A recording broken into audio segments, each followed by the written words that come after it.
Hello बच्चों, let's start this question. This question says during an experiment, hydrogen and oxygen gases reacted in an electric arc to produce water as follows. हमें equation दी हुई है 2 hydrogen plus oxygen.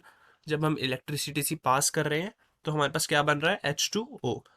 The experiment is repeated 3 times and the data tabulated as shown below. Mass of H2 जो कि experiment 1 में है वो है 2 ग्राम. Experiment 2 में हमारे पास H2 है 4 ग्राम. एक्सपेरिमेंट 1 में हमारे पास ऑक्सीजन है 16 ग्राम. एक्सपेरिमेंट 2 में हमारे पास ऑक्सीजन है 32 ग्राम. और टोटल मास ऑफ H2O हमें दिया हुआ है जो कि प्रोड्यूस हो रहा है. फर्स्ट एक्सपेरिमेंट के लिए हमें दिया हुआ है 18 ग्राम. सेकेंड एक्सपेरिमेंट के लिए हमें दिया हुआ है 36 ग्राम. और थर्ड एक्सपेरिमेंट में हमें दिया हुआ है 9 ग्राम.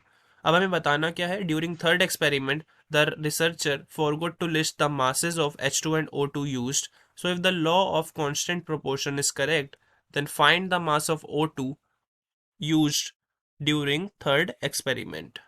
So इस क्वेश्चन को हमें पढ़ते ही समझ आ रहा है कि हमें बताना है कि law of constant proportion correct है तब O2 का मास कितना होगा. तो हमें सबसे पहले पता होना चाहिए कि लॉ ऑफ कांस्टेंट प्रोपोर्शन होता क्या है.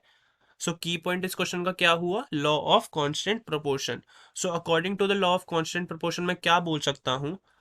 A given chemical compound, a given chemical compound always contain, a given chemical compound always contain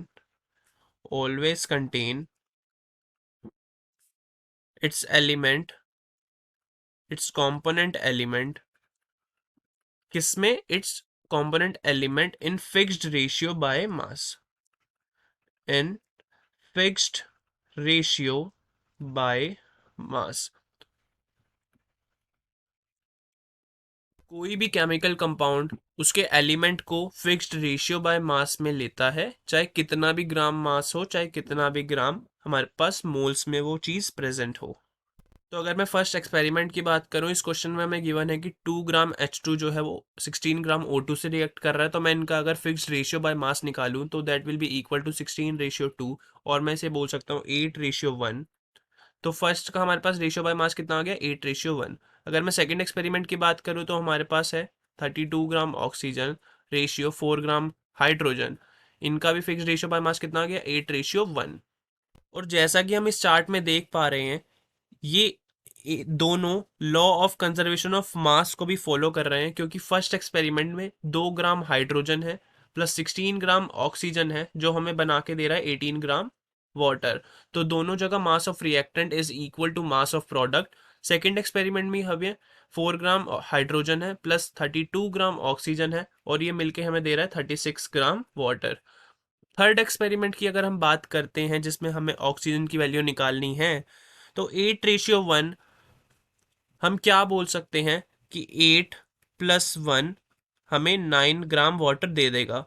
अब हमें पता लगाना है कि 8 ग्राम किसका मास होगा और 1 ग्राम हाइड्रोजन किसका मास होगा. तो जैसा कि हम ऊपर देखते आ रहे हैं 8:1 का ऊपर फिक्स्ड रेशियो बाय मास चल रहा है. इसका मतलब क्या है कि 8 ग्राम ऑक्सीजन को रिएक्ट करने के लिए कितने ग्राम हाइड्रोजन चाहिए, 1 ग्राम हाइड्रोजन चाहिए. तो मैं यहाँ से बोल सकता हूँ कि 8 ग्राम,